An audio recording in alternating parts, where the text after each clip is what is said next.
নমস্কার বন্ধুরা, আশা করি তোমরা সবাই ভালো আছো, সুস্থ আছো। আমিও ভালো আছি। আজ আবারও চলে এলাম একটি মিনি ব্লগ নিয়ে। তো আজকের ব্লগটি সকাল থেকেই শুরু করেছি। সকালে ঘুম থেকে উঠে ফ্রেশ হয়ে চলে এলাম রান্নাঘরে।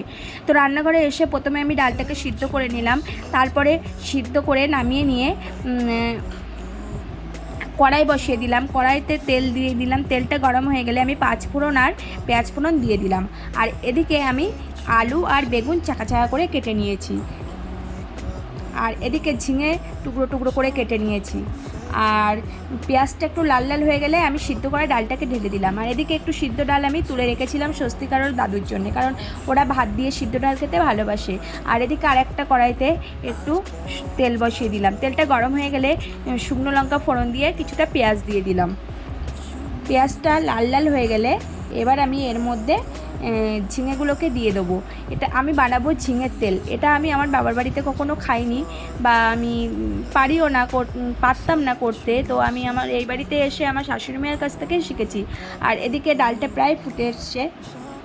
আর অন্য বাচ্চারা শুনেছি লুচি পরোটা এইসবই টিফিন নিয়ে যেতে পছন্দ করে। আর আমার ছেলে দেখো বন্ধুরা এইসব নিয়ে যেতে পছন্দ করে, তো ওর জন্য বেশিরভাগ এইসবই আনা হয়। তো এদিকে আমি ঝিঙের মধ্যে লবণ হলুদ দিয়ে দিয়েছিলাম, তো জল উঠে অনেকটাই কমে গেছে। আর এদিকে ডালটাও প্রায় হয়ে এসছে। আমি এবার ডালটাকে নামিয়ে নেব। আর ঝিঙের তেলটা প্রায় হয়ে এসছে, আমি নামিয়ে নেব। এদিকে কিছুটা পটলও কেটে নিয়েছি, কারণ ভাজার জন্যে। আর ওর টিফিনটাকে গুছিয়ে দিলাম। ও স্কুলে চলে গেল। তারপরে আমি ডালটাকে দুটো পাত্রে ঢেলে নিলাম, একটা নিচের জন্যে একটা উপরের জন্যে। আর এদিকে আমার ঝিঙের তেলও রেডি। আর এদিকে আমি ভাজাগুলোকে একে একে করে নিলাম।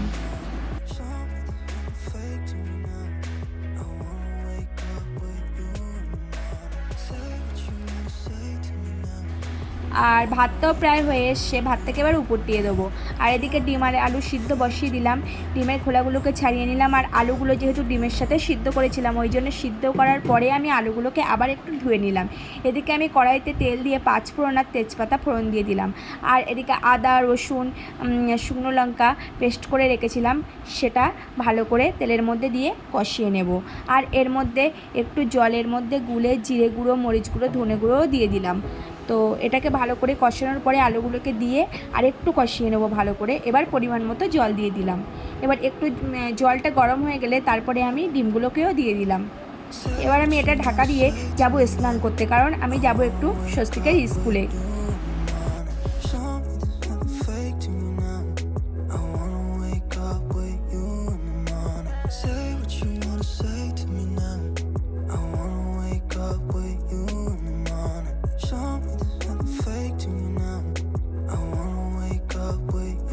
আমি স্নান করে এসে দেখি ঝোলটা প্রায় হয়ে এসছে।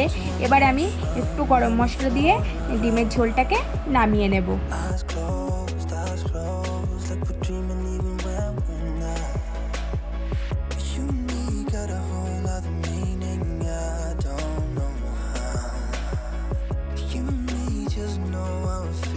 তো আমার ডিমের ঝোল রেডি। এবার আমি নিজে রেডি হয়ে নেব স্কুলে যাওয়ার জন্যে। তো স্কুলে গেলাম, গিয়ে বান্ধবীরা একটু আশেপাশে ঘুরলাম। প্রথমে হচ্ছে সোমা, তারপরে জয়া, তারপরে রুম্পা। আর আমি তো ক্যামেরা করছিলাম। আমরা চার বান্ধবী ওই দিন একই ড্রেস পরে গেছিলাম। তো ওখানে কিছুক্ষণ ঘোরাঘুরি করে, কিছুক্ষণ গল্প করে, একটু ফটোশ্যুট করে তারপরে আমরা আরেক জায়গায় বেড়াতে গিয়েছিলাম। তো তোমাদেরকেও সঙ্গে নিয়ে যাব। তো দেখো বন্ধুরা, এটা হচ্ছে বসিরহাট ঘোষবাড়ি। তো তোমরা কম বেশি সবাই এসছো। তো আমরাও অনেকবার গেছি এর আগে, কিন্তু এখানে নাকি আবার শপিং মল, মাছের বাজার, সবজির বাজার, মুদি বাজার এইসবই হয়েছে, কিন্তু কোনো দিন আমরা ওই বাজারগুলোতে যাইনি, এমনি ঘুরতে এসেছি অনেকবারই। আর এটা হচ্ছে ঘোষবাড়ি। তো তোমরা দেখতে থাকো স্পটটা কেমন। যারা যারা এখনও আসোনি তারা অবশ্যই আসবে, আর কমেন্টে জানাবে জায়গাটা কেমন।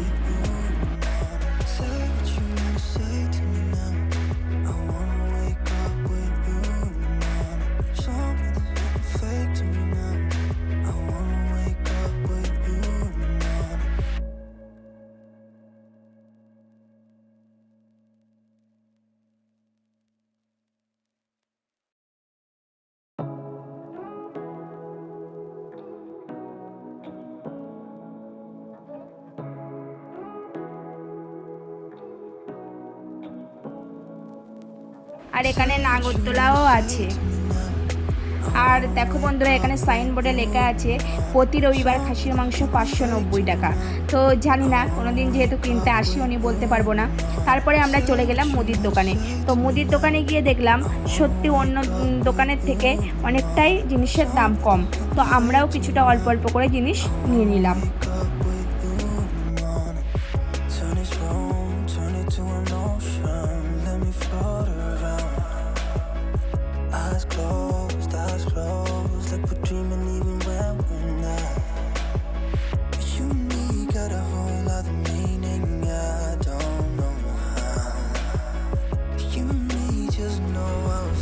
তারপরে ওরা চলে গেল স্কুলে আর আমি চলে এলাম বাড়িতে, কারণ আমার ছেলে গাড়িতে যাওয়া আসা করে।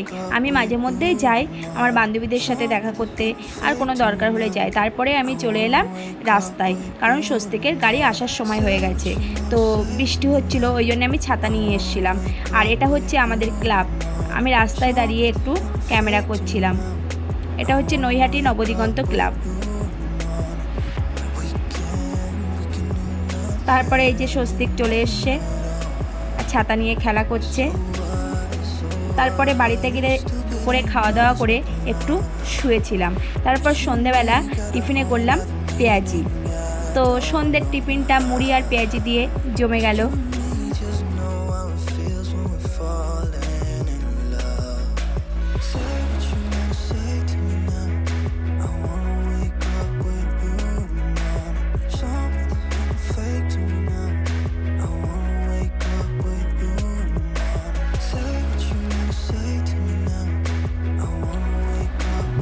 ওই রাত তখন 8:30 মতো বাজে। তখন আমি চলে গেলাম রান্নাঘরে রুটি করতে। আমার শ্বশুরমশাই যেহেতু 8টা থেকে 8:30-র মধ্যে খেয়ে নেয়, তো আমি রুটিগুলোকে করে নিলাম। আর রুটিগুলো করতে করতে তোমাদের একটা কথা বলি বন্ধুরা, তোমরা অবশ্যই কমেন্টে জানিও আমার ভিডিওগুলো তোমাদের কেমন লাগছে। আর প্লিজ প্লিজ আমাকে একটু সাপোর্ট করো, সাবস্ক্রাইব করো, লাইক কমেন্ট শেয়ার করো। আর আবার দেখা হচ্ছে অন্য একটি ব্লগে। ততক্ষণে তোমরা সবাই ভালো থেকো, সুস্থ থেকো। টাটা, শুভরাত্রি।